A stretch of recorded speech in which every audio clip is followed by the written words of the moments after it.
Our next film is the Netflix feature, Win It All, starring Jake Johnson. This is a guy who's usually relegated to supporting roles, but here he takes the starring role and he also co-wrote and co-produced this feature. It's not without its problems, but it certainly does have a more than enough charm to get it over the hump. Johnson plays a guy named Eddie.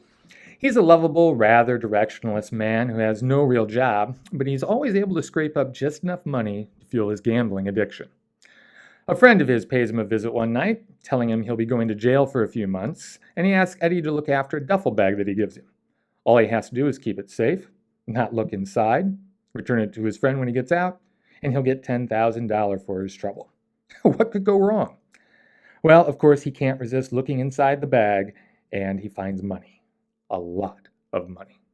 At times in the movie, it seems to be an inexhaustible amount of money, and of course, his bad habits kick in, and when you know it, he gets into a bit of trouble.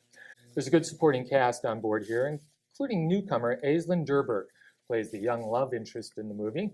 She and Johnson have a very good rapport. They've got great chemistry, and I believe the love story that developed between them. There's also his roster of buddies who help him in and out of trouble, as well as Joe Latruglio from Brooklyn Nine-Nine as his brother, who he is trying to get back into his good graces with. I thought that the film meandered a bit with the love story at times and kind of robbed some of the momentum of the movie. It does meander, as I say, and I wanted to get more back to his problems with the money as opposed to this love stuff. But still, by the end, I thought that there was enough to almost recommend this movie. I wasn't crazy about the ending, as it seems as though they painted their character into a corner and then found an easy way out. But this is kind of typical of most Netflix films that I've seen.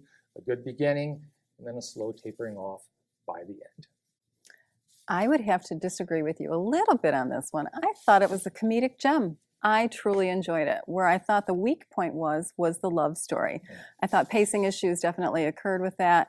And I see Joe Swanberg's style in this, in that kind of naturalistic environment. I don't really like Joe Swanberg's movies. Digging for Fire didn't really appeal to me, his Happy Christmas movie or whatever that was called. I agree, yeah. But I think that Jake Johnson blending in with that style really made it more succinct and funny. The naturalistic environment between he and his girlfriend, she almost just seemed like she was giddy all the time. She just giggled way too much. It became irritating to me. All right. But as far as the comedic aspect and all the buddies, as you called them, Keegan-Michael Key is in this. As his sponsor, he was great. Oh my goodness, absolutely hilarious. And you talk about the inexhaustible amount of money. One of my favorite scenes is as he's going through the duffel bag full of money that he's not supposed to touch, he's not supposed to look into, don't even think about it. And he's, oh no. Oh no, and continues on this. And that's funny, yeah. A lot of laugh out loud moments. In fact, I've seen it a few times now, recommended to a few people, and they've enjoyed it as well.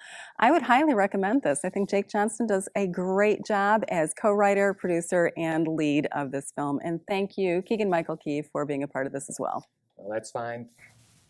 Once was enough for me.